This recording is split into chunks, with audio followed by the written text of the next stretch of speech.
प्रिय विद्यार्थियों, मैं डॉक्टर उर्मिला शर्मा, सहाचार्य MSG कॉलेज भरतपुर। मैं आज आपको साहित्य लहरी के एक पद की व्याख्या कराने जा रही हूँ। यह पद इस प्रकार है। सारंग सम कर नीक नीक सम सारंग सरस बखाने, सारंग बस भय भय बस सारंग सारंग विस्मय माने।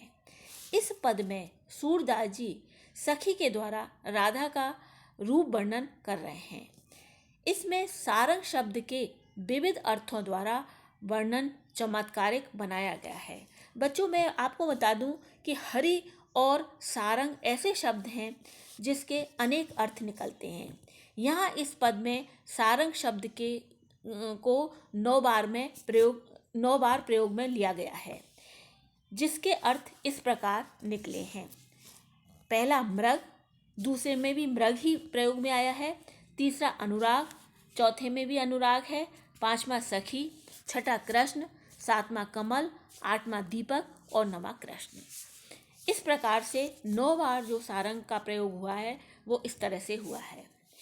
अब बच्चों में इन दोनों पंक्तियों का अर्थ आपको बताती हूँ। इन दोनों पंक्तियों में सूरदास जी कहते हैं कि राधा के रूप सौंदर्य को देखकर सखी चकित होकर सोच रही है। राधा के चंचल नेत्र सारंग यानी मृग के नेत्र के समान हैं और मृग के नेत्र राधा के नेत्रों के समान दिखाई दे रहे हैं।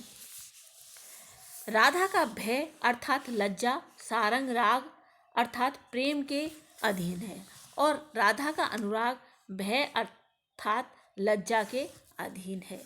तात्पर्य यह है कि राधा में लज्जा और प्रेम समान रूप से है। इस दृश्य को देखकर सभी चकित हो रहे हैं। आगे की पंक्तियां इस प्रकार हैं। सारंग हेरत उर सारंगते सारंग सुत ढिंग आवे, कुंती सुत स्वभाव चित समझत सारंग जाय मिलावे।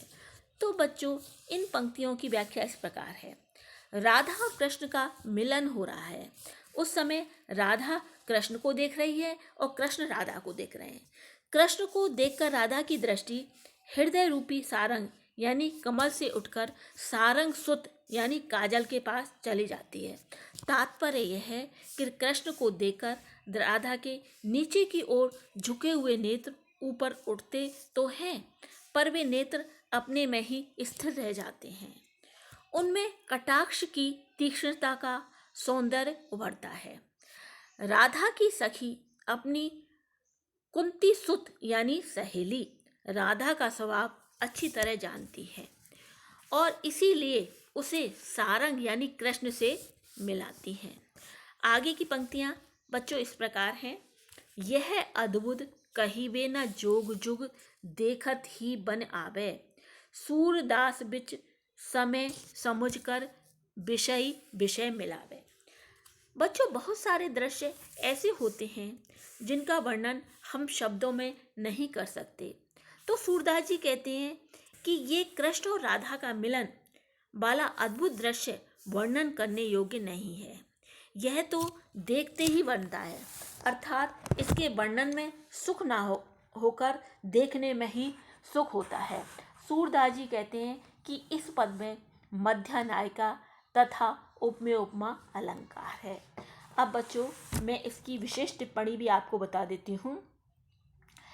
इस पद में मध्य नायिका है। तो मध्य नायिका उसे कहते हैं जिसमें यौवन के आरंभ के साथ ही लज्जा और काम की मात्रा समान हो।